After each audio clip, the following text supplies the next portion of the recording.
Primera Tesalónica 4, versículos 1 y 2, dice así la palabra de Dios. Por lo demás, hermanos, os rogamos pues y os exhortamos en el Señor Jesús, que como habéis recibido de nosotros instrucciones acerca de la manera en que debéis andar y agradar a Dios, como de hecho ya andáis, así abundéis en ello más y más. Pues sabéis qué preceptos os dimos por autoridad del Señor Jesús. Todo cristiano que tome en serio su cristianismo se arriesga a ser etiquetado como fanático. No voy a preguntar a cuántos de ustedes aquí alguna vez en su vida cristiana le han llamado fanático, pero estoy seguro que probablemente muchos de ustedes levantarán la mano. Ahora, ¿saben lo triste de esto, mis hermanos? Que no solo el mundo incrédulo suele etiquetar a cristianos que toman en serio su vida cristiana como fanáticos, sino que a veces eso ocurre dentro de la iglesia. Dentro de aquellos que profesan ser creyentes. Sin embargo, existe una enorme diferencia entre un cristiano piadoso, entre un cristiano maduro y un fanático. Se trata de dos categorías tan distintas entre sí que yo me atrevo a afirmar sin lugar a dudas que es imposible que un fanático llegue a madurar espiritualmente a menos que abandone su fanatismo. Déjenme repetirles eso otra vez. Son dos categorías tan distintas que es imposible que un creyente pueda seguir creciendo, pueda seguir madurando espiritualmente a menos que abandone su fanatismo. El problema, mis hermanos, es que si no sabemos distinguir unos de otros, podemos etiquetar de fanático a un creyente al que deberíamos estar imitando. Yo me pregunto, ¿en cuántas de nuestras iglesias Pablo habría sido considerado un fanático? ¿O María de Betania? ¿O el mismo Señor Jesús? El diccionario de la Real Academia define el término fanático como alguien que defiende con tenacidad desmedida y apasionamiento creencias u opiniones religiosas, o alguien que está preocupado o ciegamente entusiasmado por una cosa. La palabra ciegamente es importante aquí. Si juntamos todo esto, el fanático es un individuo que posee un entusiasmo ciego, es decir, sin ninguna base racional por creencias u opiniones religiosas que él defiende con una tenacidad desmedida. R.C. Sproul lo define, esta me encanta, como una persona que habiendo perdido de vista su meta, redobla sus esfuerzos por alcanzarla. Una persona que habiendo perdido de vista su meta, redobla sus esfuerzos por alcanzarlas. En otras palabras, él va corriendo hacia ningún sitio y al del que se le mete en el medio. Eso es un fanático. Hermanos, la verdadera piedad también es apasionada. La verdadera piedad es fervorosa, pero a diferencia del fanatismo se trata de una pasión y de un fervor bien informado, bien dirigidos. Usando como referencia la definición de Sproul, el creyente piadoso también se esfuerza para alcanzar una meta, pero no es un entusiasmo ciego, sino que surge de una fe que descansa en lo que Dios ha revelado de sí mismo y de nosotros como cristianos en su palabra.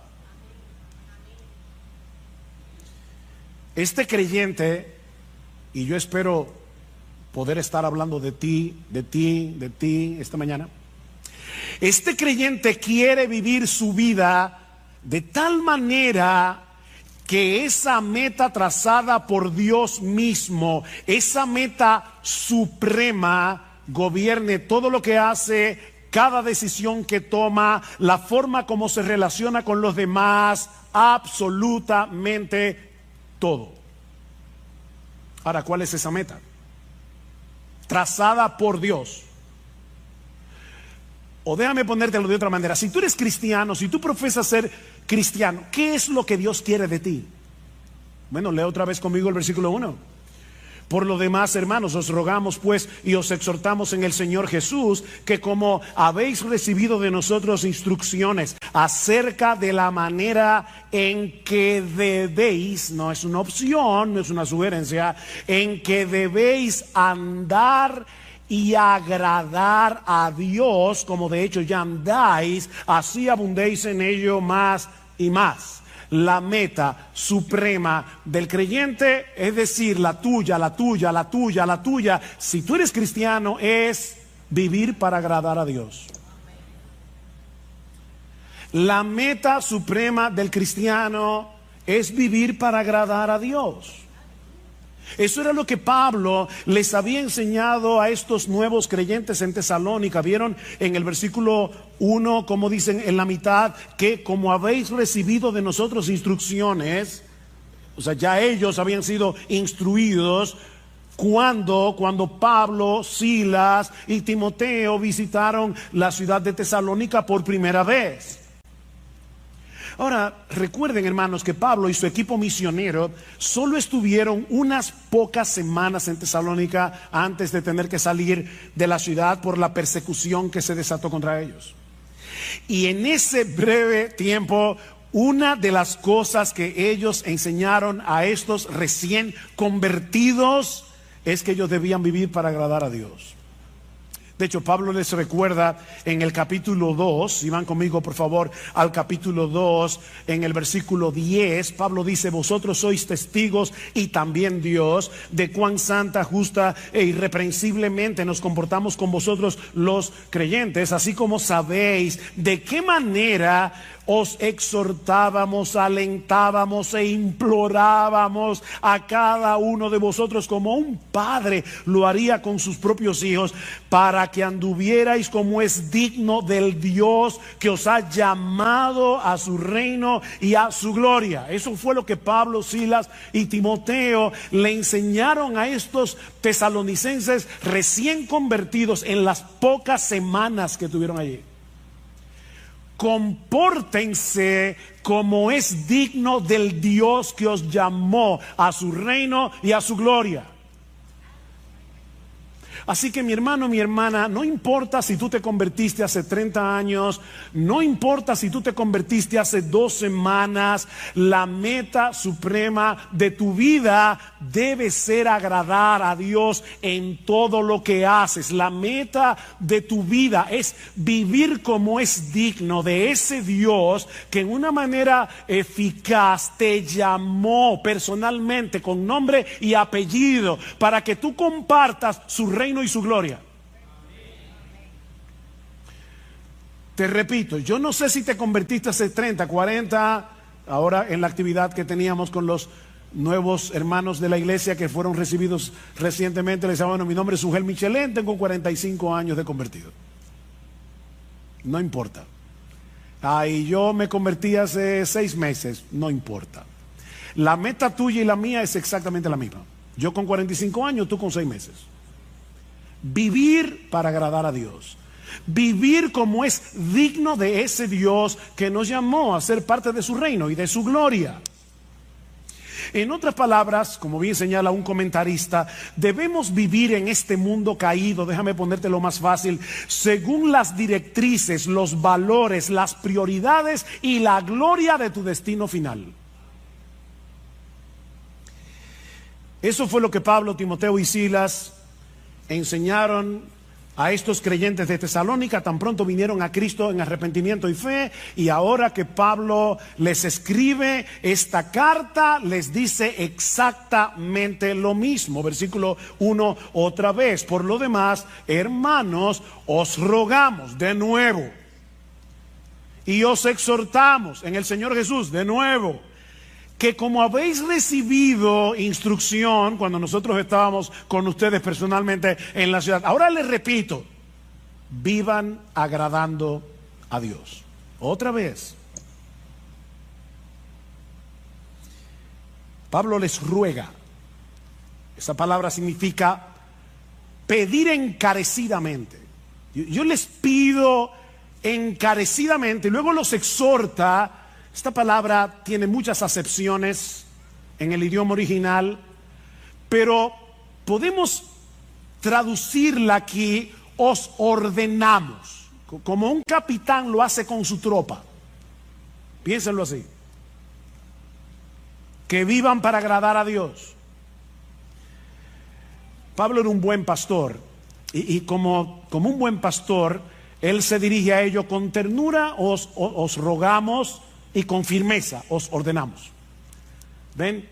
Ternura y firmeza al mismo tiempo. Y les recuerda que su ruego y su exhortación llevaban el sello de la autoridad del mismo Cristo. Os rogamos y exhortamos en el Señor Jesús. En otras palabras, como aquellos que hablan y escriben en el nombre del Señor Jesús. ¿Recuerdan la gran comisión? Jesús posee toda autoridad en el cielo y en la tierra, y Él es el que nos ruega y nos exhorta por medio de sus apóstoles y ahora por medio de su palabra, que tengamos como meta suprema en nuestras vidas vivir para agradar a Dios.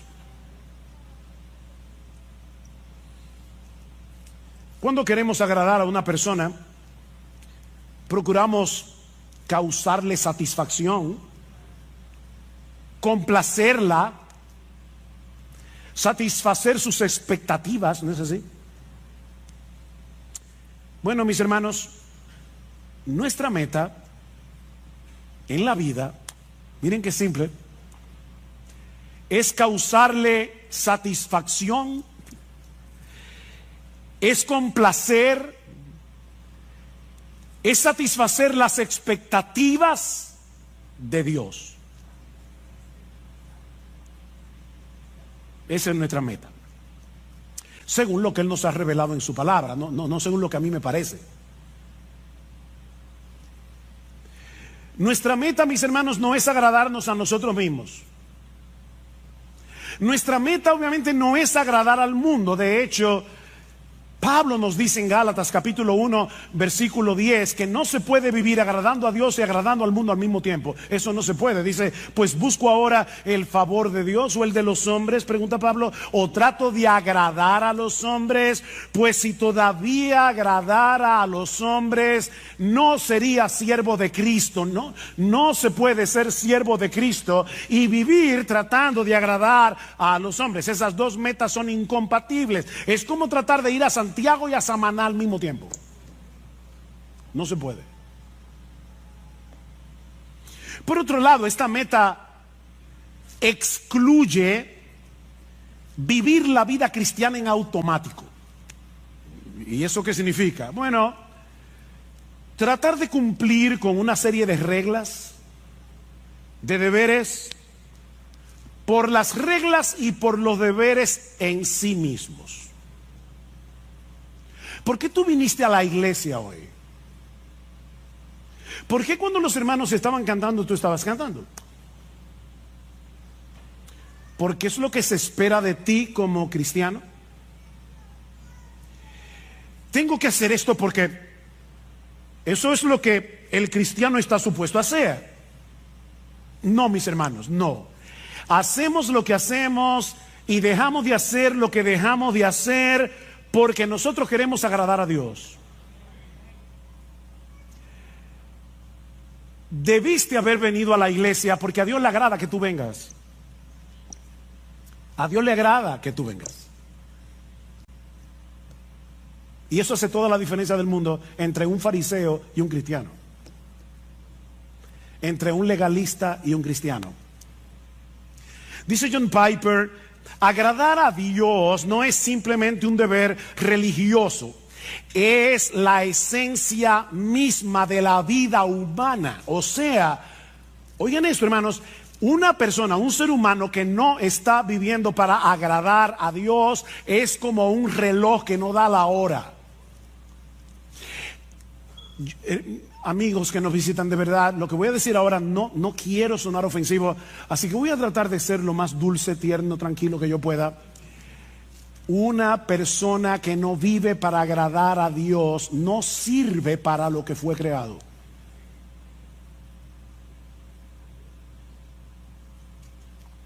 Porque agradar a Dios es la esencia de la vida humana. Y el ejemplo más evidente de esa realidad, obviamente, el modelo por excelencia es Jesús. Él es el modelo por excelencia de lo que significa ser humano. No olviden que sí, Jesús era verdadero Dios, pero cuando se encarnó, era verdadero hombre. Verdadero Dios, verdadero hombre. Dice el Señor en Juan 8:29, el Padre no me ha dejado solo porque yo hago siempre lo que le agrada. Yo hago siempre lo que le agrada, a tal punto que en el huerto de Getsemaní le dijo, Padre mío, si es posible pasa de mí esta copa, pero que no sea mi voluntad sino la tuya. O sea, Cristo estuvo dispuesto a agradar a Dios aunque eso implicara su muerte en la cruz, hasta ese punto. Yo hago siempre lo que le agrada. Jesús no vivió su vida terrenal en automático. Él siempre hizo lo que hizo con una meta delante de sus ojos. Yo quiero agradar a mi Padre que me envió. Bueno, pero eso es Jesús, que era un hombre perfecto, sin pecado, pero la realidad es que nadie puede agradar a Dios aunque lo intente, pastor. ¿Acaso no dice en Isaías capítulo 64, versículo 6, que todas nuestras justicias son como un trapo de inmundicia delante de Él? O sea, el mismo Dios dice en su palabra que todas nuestras justicias son como un trapo de inmundicia. ¿Cómo yo puedo agradar a Dios? Ese es un buen ejemplo de un texto citado fuera de contexto. Y recuerden que un texto fuera de contexto es un pretexto. Si tú lees con cuidado los capítulos que rodean Isaías 64:6, te vas a dar cuenta que Dios está hablando aquí de aquellos que presentaban sus sacrificios sin estar acompañados de una fe sincera y sin tomar en cuenta lo que Dios había prescrito en su palabra acerca de estos sacrificios. En otras palabras, estos israelitas pensaban que el mero hecho de practicar un ritual, el mero hecho de presentar un sacrificio y presentarlo como les diera la gana, eso era suficiente. Pero ese texto no está diciendo que ningún creyente del Antiguo Testamento no podía agradar a Dios. En ese mismo pasaje, y ahí es que uno ve cómo el leer un texto fuera de contexto se convierte en un problema, porque si tú lees, ¿verdad? Déjenme decirles algo que yo espero que ustedes estén bien despiertos, pero Isaías 64:6 está después de Isaías 64:5. ¿Lo captaron? Ok. Déjame decirte lo que dice el texto anterior, Isaías 64:5. Saliste al encuentro del que con alegría hacía justicia, de los que se acordaban de ti en tus caminos. Algunos israelitas sí estaban haciendo justicia. Y esas justicias no eran un trapo de inmundicia. ¿Y quiénes eran esos israelitas cuyas obras no eran trapo de inmundicia? Bueno, déjame darte ahora algo más profundo. Isaías 64:6 está después de Isaías 64:5, e Isaías 64:5 está después de Isaías 64:4. Hoy estoy profundo. Y en Isaías 64:4 dice que los que agradan a Dios son aquellos que esperan en Él. Son aquellos que no están tratando de ganarse el favor de Dios a través de sus sacrificios. Son hombres y mujeres que esperan en Dios.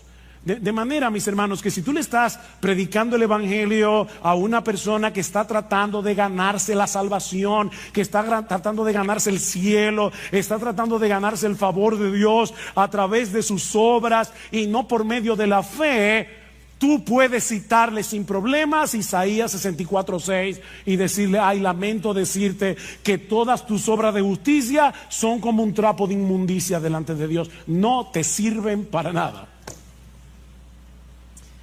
Pero si estamos hablando con un creyente justificado solo por gracia, solo por Cristo y solo por medio de la fe, que en dependencia del Espíritu Santo está tratando de agradar a Dios, este versículo no aplica. No aplica. En el mismo texto en el que Pablo dice que la salvación es por gracia, por medio de la fe y no por obras, para que nadie se gloríe, Pablo termina diciendo que somos hechura suya, creados en Cristo Jesús para buenas obras, las cuales Dios preparó de antemano para que anduviésemos en ellas. El cristiano no está tratando de agradar a Dios para ganarse algo, no está tratando de agradar a Dios para ganarse el cielo, para ganarse su favor, sino porque ya fue favorecido de pura gracia, aunque él no lo merecía, porque él confió en la persona y la obra de Cristo. Este creyente quiere vivir para agradar a Dios, dependiendo de la misma gracia que lo salvó. ¿Ven? Él es salvo por gracia, obediente por gracia, hace buenas obras por gracia. Él está dependiendo de la misma gracia que lo salvó.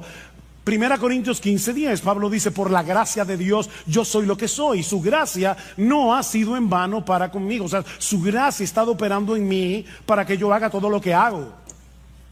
Es su gracia. En otras palabras,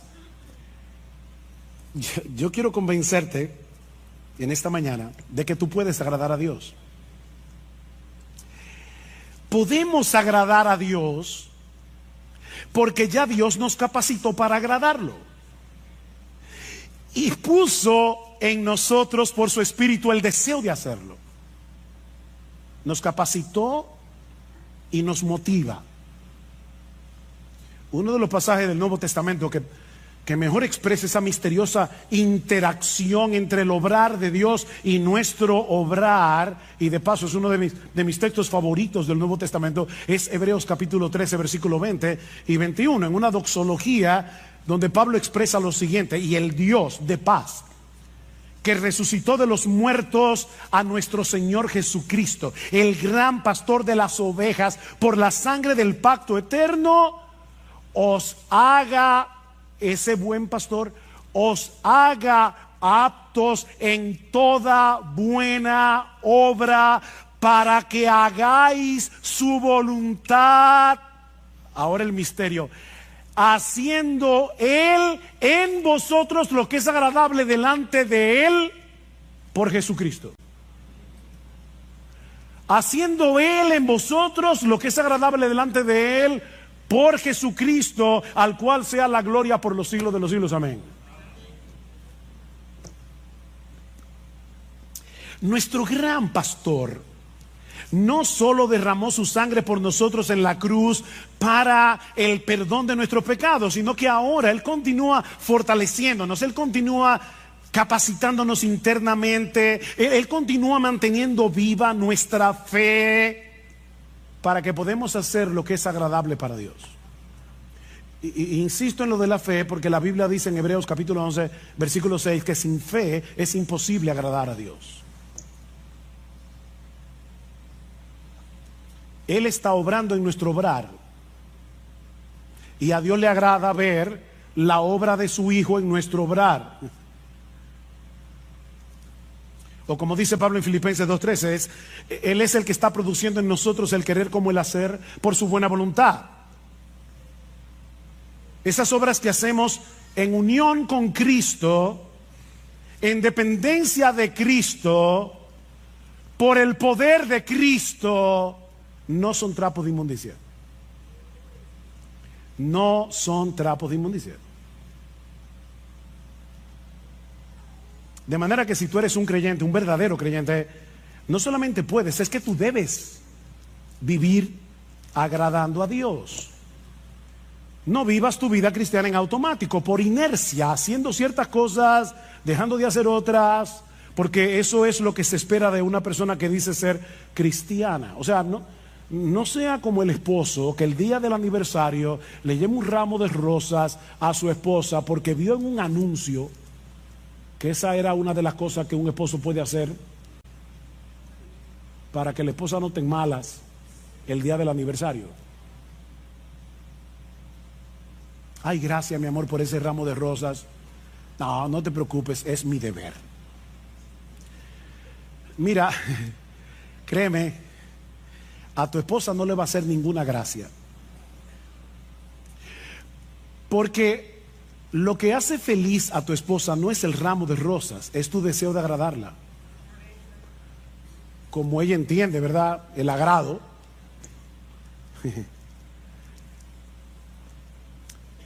Bueno, en un grado infinitamente superior, todo aquel que sabe que fue elegido por Dios el Padre para salvación desde antes de la fundación del mundo, todo aquel que sabe que Dios el Hijo derramó su sangre en una cruz para el perdón de nuestros pecados, todo aquel que sabe que Dios, el Espíritu Santo, le cambió su corazón, le dio nueva vida para que pudiera arrepentirse y creer en Cristo, debe anhelar de todo corazón vivir para agradar a aquel que lo amó de ese modo.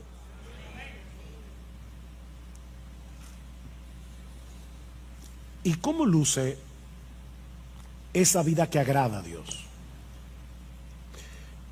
O planteándolo de otro modo, ¿cómo podemos los creyentes vivir de tal manera que Dios se agrade con nosotros? Bueno, en el resto del pasaje, hasta el versículo 12, Pablo va a decir algunas cosas que vamos a estudiar más adelante. Eso incluye la pureza sexual, versículos 3 al 8. Una de las cosas que vamos a ver allí es cómo nosotros podemos vencer la impureza sexual, la inmoralidad sexual. Pablo habla de eso en ese texto. Pero la pureza sexual es algo que agrada a Dios. En los versículos 9 al 10 vemos que el amor entre los hermanos es algo que agrada a Dios. Y ahora sorpréndete, en los versículos 11 y 12 vemos que a Dios le agrada ver a una persona siendo responsable en su trabajo. ¿Tú sabías eso? Que cuando tú eres responsable en tu trabajo, a Dios le agrada eso. Eso lo vamos a ver en el texto. Yo no me estoy inventando nada.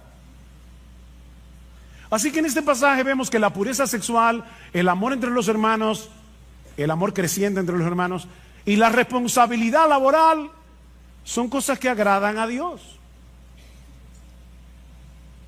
Pero la Biblia menciona muchas otras cosas que son del agrado de Dios. En el texto que leímos al principio, en la carta de Pablo a los Colosenses, Pablo dice a estos hermanos que él está orando por ellos y pidiendo que ellos sean llenos del conocimiento de su voluntad en toda sabiduría e inteligencia espiritual, para que andéis como es digno del Señor, agradándole en todo.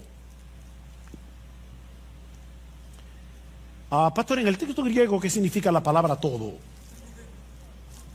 Eso mismo. Todo. Todo. ¿Y cómo yo hago eso? Bueno, el texto sigue hablando y nos dice algunas formas en las que nosotros podemos agradar al Señor. Dice, llevando fruto en toda buena obra, una vida fructífera agrada a Dios. Sobre todo el fruto del Espíritu Santo, que es desarrollar en nosotros el carácter de Jesús, ¿verdad? Amor, gozo, paz, paciencia, benignidad, bondad, fe, mansedumbre, templanza. En la misma medida en que tú te pareces más a Jesús y menos a ti, Dios se agrada. Creciendo en el conocimiento de Dios, dice Pablo. Lo que agrada a Dios no es que llenemos la cabeza de teología, de informaciones, es que crezcamos en nuestro conocimiento de Él para disfrutar de una mayor intimidad con Él. A mí me encanta leer biografías, es una de mis secciones de lecturas favoritas. Me encanta leer biografías. Recientemente estuve leyendo, he leído 2 biografías en este año. La biografía de R.C. Sproul, que murió hace recientemente, y la biografía de Tim Keller, que también murió hace relativamente poco tiempo. Yo tuve la oportunidad de saludar a esos 2 hombres en diferentes eventos. Ahora, si ustedes me preguntan, ¿tú conociste a R.C. Sproul? Mi respuesta, no. ¿Tú conociste a Tim Keller? No. Yo tengo información acerca de ellos 2, pero yo no los conocía. Bueno, se puede tener información de Dios y no conocer a Dios. Pero Pablo sigue diciendo, o sea, la vida fructífera agrada a Dios, crecer en el conocimiento de Dios, obviamente agrada a Dios. Pregúntale a tu esposa, esposo, si a ella no le agrada que tú crezcas en tu relación con ella. Pero en tercer lugar, fortalecidos con todo poder conforme a la potencia de su gloria, para toda paciencia y longanimidad, es decir, para toda paciencia y perseverancia, sobre todo en medio de las presiones, en medio de las pruebas. ¿Sabes qué, mi hermano? Cuando tú estás sufriendo, cuando tú estás en medio de una gran aflicción y por obra del Espíritu Santo en ti que te capacita, tú soportas la aflicción en el poder que viene de Dios, eso agrada a Dios. Ese texto me fue de una tremenda bendición esta semana. Estaba muy agobiado en mis pensamientos con varias cosas. Y me alegra que en uno de los salmos dice: ¿quién me diese alas de águila y vuele a tal, yo no sé dónde? ¿Verdad que hay momentos que uno quiere desaparecerse del mapa? ¿O a ti no te pasa? Y con ese sentimiento en mi corazón, créame, vino ese texto a mi mente. Y yo dije: no, Padre, perdóname. O sea, el asunto aquí no es huir, no es escapar, es fortalecerme en ti. Porque cuando yo hago eso, a ti te agrada, a ti te agrada que en la prueba, en el dolor, me fortalezca en Dios. Eso agrada a Dios.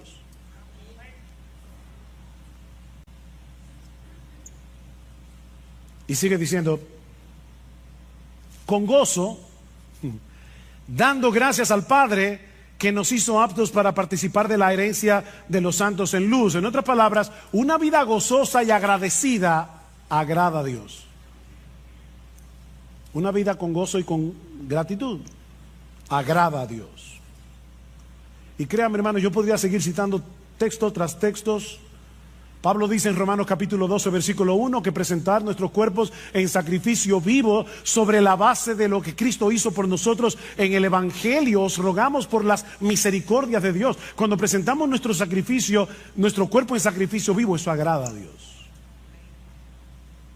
Romanos 14 y 18 dice que cuando nosotros restringimos nuestra libertad cristiana por amor al hermano débil, eso agrada a Dios. Dicen Romanos 14, 18, dice, porque el que en esto sirve a Cristo, o sea, en restringir tu libertad, yo sé que yo puedo hacer esto, pero aquí está mi hermano débil, puedo llevarlo a él a pecar, me voy a restringir de mi libertad. Dice Pablo, el que en esto sirve a Cristo agrada a Dios. Y más adelante en Romanos 15 dice, cada uno de nosotros agrade a su prójimo en lo que es bueno para edificación, porque ni aun Cristo se agradó a sí mismo. El Hijo de Dios, el que sí podía vivir para agradarse a sí mismo porque es Dios, decidió no agradarse a sí mismo. Y porque Cristo decidió no agradarse a sí mismo, es porque tú eres salvo. Porque si hubiese querido agradarse a sí mismo, no habría ido a la cruz. Y ahora Pablo está diciendo, mira a Cristo y vive así.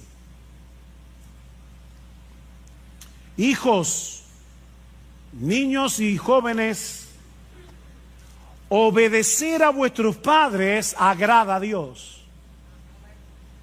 Colosenses capítulo 3, versículo 20 dice, hijos, obedeced a vuestros padres en todo, porque esto agrada al Señor. La próxima vez que tus padres te pidan algo que no te agrade hacer, no piensa en este momento, lo que mi papá me está pidiendo no me agrada, pero a Dios le agrada que yo obedezca, a menos que sea un pecado. A Dios le agrada que andemos en comunión con Él. Es interesante que en Génesis capítulo 5 versículo 22 dice que Enoc anduvo con Dios. Ustedes conocen ese texto. Pero en la versión griega del Antiguo Testamento, conocido como la Septuaginta, dice que Enoc agradó a Dios. O sea, donde dice que Enoc anduvo con Dios, la Septuaginta dice agradó a Dios. Y luego el autor de la carta a los Hebreos, basándose en este texto, dice, por la fe Enoc fue traspuesto para no ver muerte, y no fue hallado porque lo traspuso Dios, y antes que fuese traspuesto tuvo testimonio de haber agradado a Dios. ¿Ven que se puede agradar a Dios? Dios no le dijo a Enoc, eso es trapo de inmundicia. No, no, no.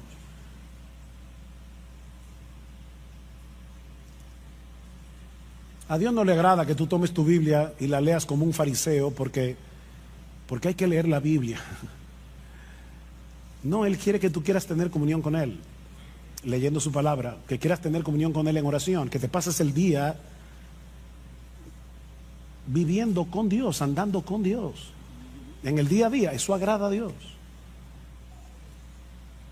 A Dios le agrada que los pastores prediquemos fielmente su palabra.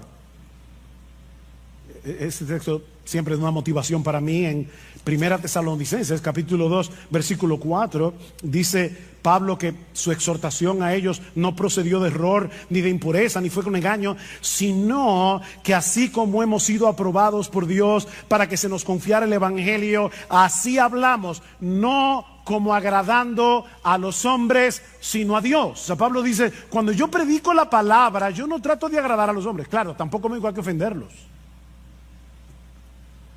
Pero mis hermanos, cuando un pastor predica fielmente la palabra, eso agrada a Dios. A Dios le agrada que compartamos lo nuestro con el que tiene necesidad. Hebreos capítulo 13, versículo 16, y de hacer el bien y de la ayuda mutua, no os olvidéis, porque de tales sacrificios se agrada a Dios. ¿Quiere que te cite más textos? No puedo. Alguien lo resume de esta manera: cada vez que tú confías, o sea, vives por fe y obedeces, estás agradando a Dios. Cada vez que tú confías y obedeces, estás agradando a Dios. Así de sencillo. Él sabe que nuestra fe no es perfecta. Él sabe que nuestra obediencia no es perfecta. Él no está esperando perfección para agradarse de nosotros. Lo que Él está esperando es que nosotros vivamos intencionalmente para Él en dependencia de Él. No te olvides, mi hermanos, que Él es nuestro Padre en virtud de nuestra unión con su Hijo. Y es a ese Padre que estamos tratando de agradar. ¿Tú te imaginas a un padre sensato, normal,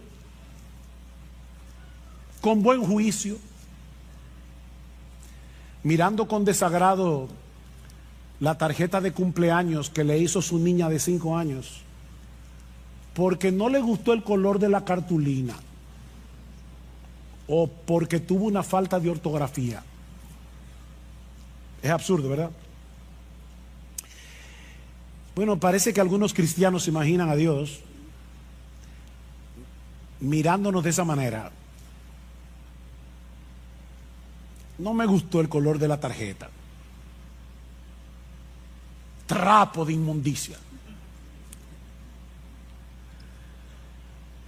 A.W. Tozer dice: de la falta de comprensión adecuada de Dios surge un mundo de infelicidad entre los buenos cristianos de hoy, un mundo de infelicidad. Y luego añade: se piensa que la vida cristiana consiste en llevar una cruz sombría y sin alivio bajo la mirada de un padre severo que espera mucho y no excusa nada.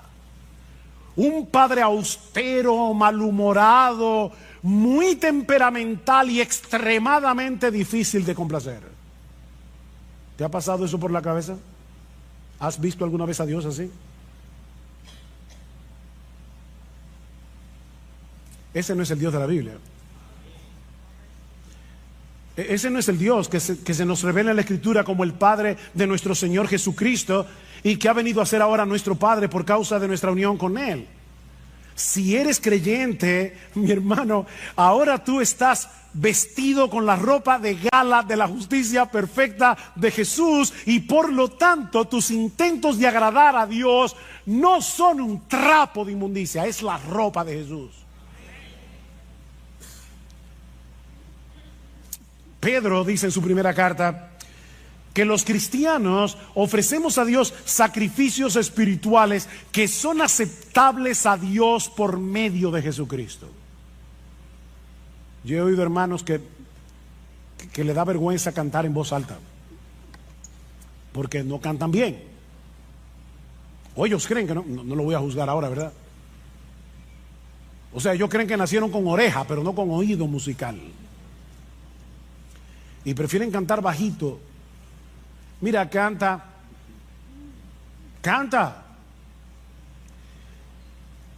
Que tus gallos y tus desafines son lavados por la sangre de Jesús antes de que lleguen al oído del Padre.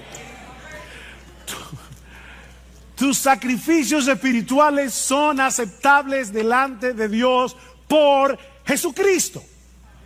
Ahora, no me malentiendan, yo no estoy diciendo que podemos darle a Dios cualquier cosa y vamos a esperar que Él se contente con eso. No, yo no estoy diciendo eso.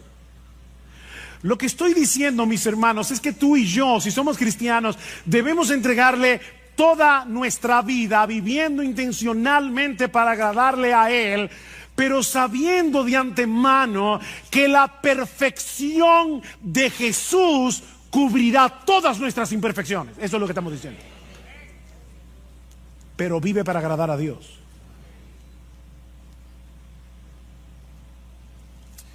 Pero el texto no termina ahí. Hay una segunda enseñanza en este pasaje. Ya vimos que la meta suprema del cristiano es vivir para agradar a Dios. Pero mucho más brevemente, no os preocupéis, mucho más brevemente, este texto también nos enseña que vivir para agradar a Dios es una meta en constante crecimiento. ¿Qué dice el texto? Por lo demás, hermanos, os rogamos, pues os exhortamos en el Señor Jesús, que como habéis recibido de nosotros instrucciones acerca de la manera en que debéis andar y agradar a Dios, como de hecho ya andáis, así abundéis en ello más y más. Que abunden en eso. La iglesia en Tesalónica era inusual en muchos sentidos. Estos creyentes estaban en un medio sumamente hostil para el cristianismo, rodeados de paganismo y de inmoralidad. Imagínense un grupo de nuevos creyentes en Nueva York, en el Bronx, pleno Manhattan, o en la ciudad de Londres, o cualquiera de esas ciudades súper secularizadas del día de hoy. Así era Tesalónica. Pero desde el momento en que Pablo y su equipo misionero le llevaron el evangelio, lo abrazaron de todo corazón, y dice en el capítulo 1, versículo 7, que ellos llegaron a ser un ejemplo para los creyentes en toda Macedonia y Acaya. O sea, en poquitas semanas esta iglesia llegó a ser una iglesia estable, una iglesia en crecimiento, una iglesia ejemplar. Pero Pablo está empeñado en que no se estancaran espiritualmente. Ya estaban tomando en serio sus vidas cristianas. Ven al versículo 1 otra vez. Dice, como de hecho ya andáis. Ven el paréntesis. Dice, yo les exhorto a que vivan así. De hecho, ustedes están viviendo así. Pero abunden en eso. Abunden en eso. Pablo quiere que la fe de estos hermanos, su piedad, sea desbordante. ¿Qué es lo que significa la palabra abundar? Que desborde, como un río. Es la misma palabra que aparece tanto en capítulo 3, versículo 12, como en el capítulo 4, versículo 9 y 10, cuando Pablo dice, ustedes ya se aman mutuamente, pero abunden en eso. Ámense más. Crezcan en su amor. Estiren el corazón. Bueno, lo que Pablo está diciendo es, ya ustedes están viviendo una vida que agrada a Dios. Ya lo están haciendo. Wow, qué elogio para una iglesia. Pero no se den el lujo de quedarse donde están. No se den ese lujo. Iglesia Bíblica del Señor Jesucristo. La vida cristiana es una vida en constante crecimiento. ¿Saben por qué? Porque la meta es llegar a ser igualitos a Jesús. Y eso nunca va a pasar de este lado del cielo. La meta es parecernos a nuestro precioso Señor. En ese sentido, el mismo Pablo es un buen ejemplo a imitar. Escribiendo a los filipenses, Pablo, hermano, Pablo. Algunos dicen que después de Jesús no ha habido en toda la historia de la iglesia un cristiano como Pablo. No ha habido un predicador como Pablo. No ha habido un hombre más apasionado con el evangelio que Pablo. No ha habido un hombre más capaz de sufrir por Cristo que Pablo. Y Pablo dice, yo sigo avanzando por ver si logro asir, o sea, agarrar aquello para lo cual yo también fui asido por Cristo Jesús.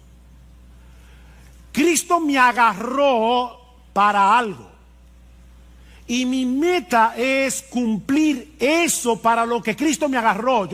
Yo no sé para qué Cristo te agarró a ti, mi hermano, pero escucha a Pablo, dice, hermanos, yo mismo no pretendo haberlo ya alcanzado, pero una cosa hago. Un hombre de una sola cosa, una sola meta, una cosa hago, olvidando ciertamente lo que queda atrás y extendiéndome a lo que está delante. Prosigo a la meta, al premio del supremo llamamiento de Dios en Cristo Jesús.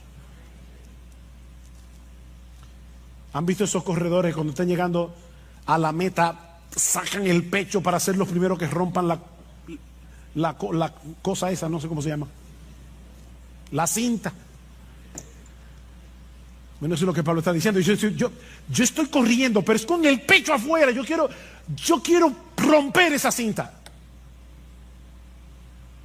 Bueno, si Pablo no pretendía haberlo alcanzado, saca tu conclusión.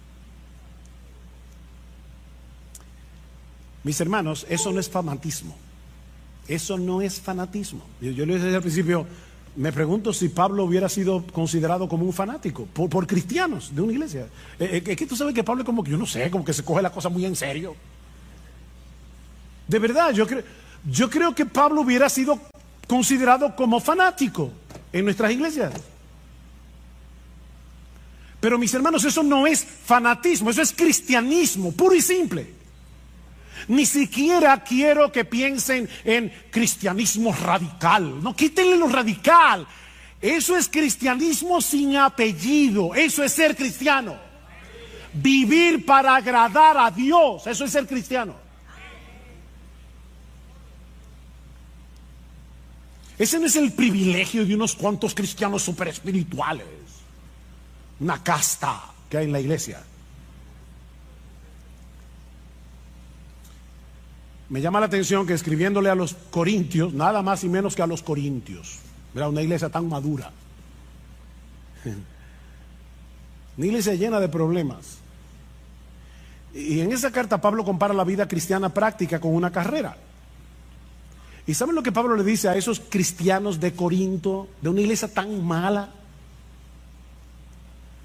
Corran esta carrera de tal manera que si uno solo va a ser el que se lleve el premio, que seas tú. Vive así. Estamos aquí todos juntos en esta carrera. IBCJ, miembros de IBCJ, todos estamos aquí corriendo. Y ya nos anunciaron que uno solo se va a llevar el premio. Uno solo. Mira, corre. Ah, no, yo sé que va a ser, seguro que va a ser uno de los pastores. No.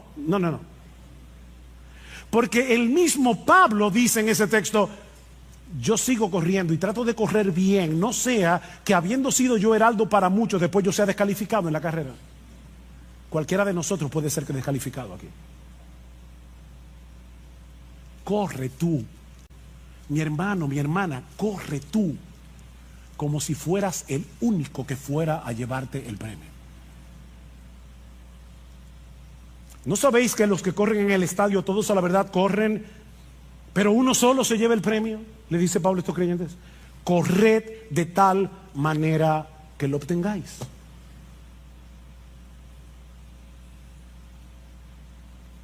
De nuevo, mi hermano, mi hermana, yo no sé cuántos años tienes que te convertiste al Señor. ¿10 años? ¿30 años? ¿45 años? ¿15 días? ¿Fue ayer? La meta suprema de tu vida no puede ser otra que procurar intencionalmente agradar a Dios en todo lo que haces.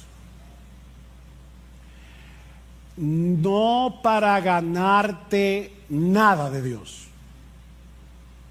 no para ganarte su favor, no, sino porque ya fuiste favorecido gratis por causa de Jesús. Alguien dijo, y me encanta esta frase, la he repetido otras veces en este púlpito: no trates de impresionar a Dios, que ya Cristo lo impresionó por ti.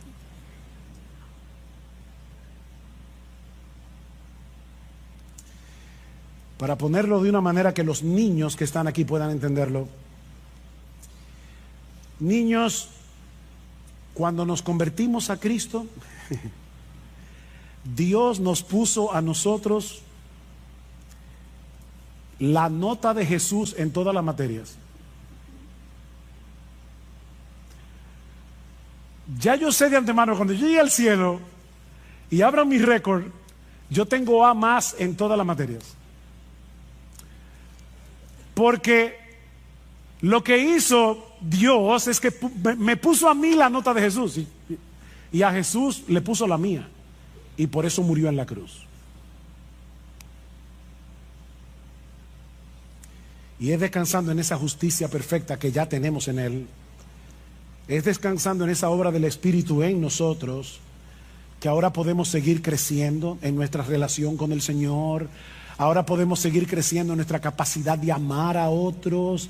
Ahora podemos seguir creciendo en nuestra vida de santidad, en nuestro testimonio ante el mundo incrédulo. Y sobre todas las cosas, ahora podemos parecernos cada vez más a nuestro precioso Señor Jesucristo. Y eso es lo que más agrada a Dios, ver a su Hijo en nosotros. Así que, hermano, para concluir, olvídate todo lo que ha quedado atrás en tu vida cristiana. Todo, olvídate de eso. Y continúa extendiéndote hacia lo que tienes por delante. Porque no existe, óyeme bien, no existe una vida más plena, más bienaventurada, más dichosa, más satisfactoria, y no sé ya cuántos otros.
Sotto la luna cammino piano, con le scarpe vecchi di papà, strada parra, lo cori canta, e ti penso mentre va. Sotto la luna cammino piano, con le scarpe vecchi di papà, strada parra, lo cori canta, e ti penso mentre va. A nonna spanna i panni fuori, culo sulle che struscia l'aria, o pane caldo sopra la pietra e l'odore di casa mia.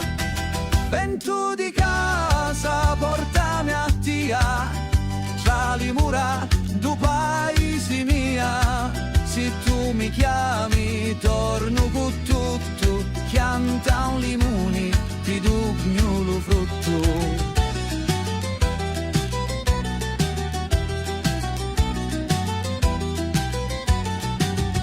Una fontana cantante chiazza i picciri di corrono fora, e una canzone antica ballamo con l'organetto che suona ancora. Una fontana cantante chiazza i picciri di corrono fora, e una canzone antica ballamo con l'organetto che suona ancora.